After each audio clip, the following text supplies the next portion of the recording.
कोकणची काळी मैना म्हणून ज्याचा गौरव केला जातो, तर करवंद परिपक्व होतानाच्या दिशेचा हा प्रवास. आणि ही कच्ची करवंद आहे, ह्याचं लोणचं छान होतं, चटणी पण छान होते. तर आज आपण करणार आहोत चटणी. आणि हे आता 2 तुकडे करून घेतलेले आहेत आणि ह्याच्यातल्या ज्या बिया आहेत ना त्या आपण काढून घ्यायच्या आहेत. किंवा ह्या जरी बिया राहिल्या ना तरी त्या आपल्याला पचनाच्या दृष्टीने पण चांगल्या असतात. आणि त्यासाठी आपण घेणार आहोत साहित्य. करवंद टाकलेली आहेत,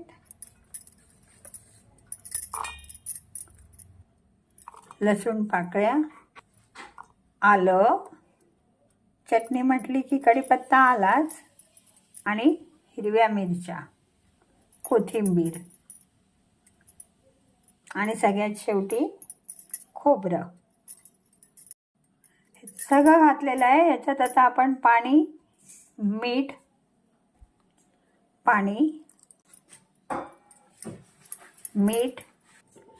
आणि चटणी करताना त्यात साखर घालणं आवश्यकच आहे. साखर घातल्यानंतर जी चव येते ना ती खूप छान लागते.